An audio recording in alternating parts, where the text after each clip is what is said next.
Ludmila Makowski est une artiste accomplie, candidate dans The Voice cette année. Elle est aussi comédienne et fait même ses premiers pas de réalisatrice. Elle sera à l'affiche de la mini-série Les Siffleurs aux côtés de grands noms du cinéma français, ce mercredi 8 mars, sur France 2. On savait que Ludmila Makowski, candidate de The Voice 2023 qui a passé les auditions à l'aveugle samedi dernier, sur TF1 avait tourné dans Lupin avec Omar Sy, et pas mal d'autres fictions comme Les Particules élémentaires, et des séries à venir, Bardo, True Crime.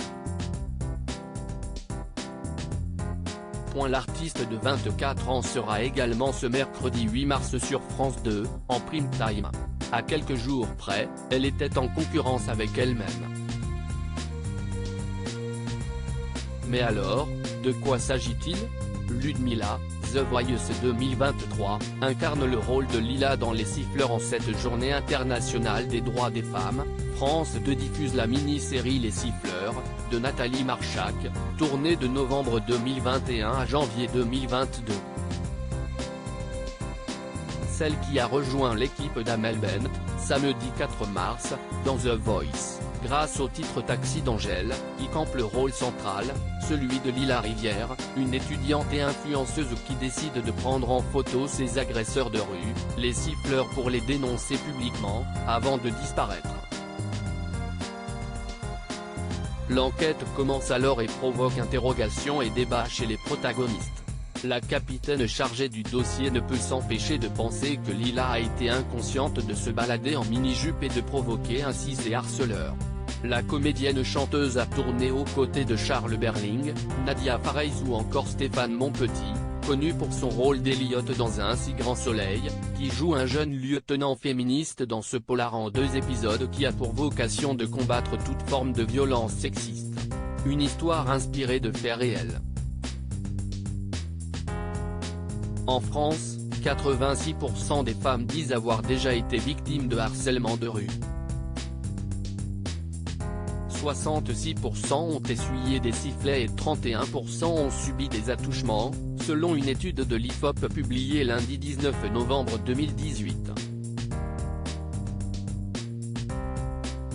La candidate de The Voice 2023 est aussi réalisatrice. Ludmila porte aussi la casquette de réalisatrice. Elle devrait très bientôt présenter son premier court-métrage, intitulé Où les marguerites poussent, dans les festivals, parmi lesquels les plus prestigieux, comme la quinzaine des réalisateurs, Cannes, le festival d'Angoulême, de Cabourg ou la Mostra de Venise. Après littéralement 9 mois de travail, j'accouche enfin de mon bébé. Ce film ne m'appartient plus, presque plus, il est bientôt à vous, a-t-elle écrit le 27 février dernier sur son compte Instagram. Également actrice, la jeune femme donne la réplique à des stars montantes du cinéma comme Lucas Mortier, Robuste, ou encore Bilal El Atrebi, La revanche des crevettes pailletées. J'ai été très touché par ma rencontre avec quelqu'un. Le court-métrage traite de la façon dont un groupe d'amis fait face à la mort d'un des leurs. Le sujet est très banal, mais je pense qu'on en a tous une perception différente.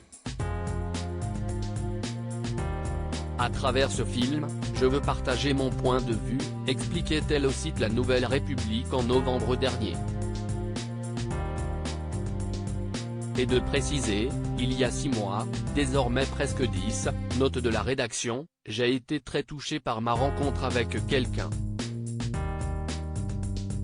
J'ai eu envie d'écrire sur son histoire. La sienne s'écrira lors de la prochaine étape de The Voice. Mais elle travaille d'ores et déjà sur son EP qui conjuguera des influences R&B, du slam et du rap.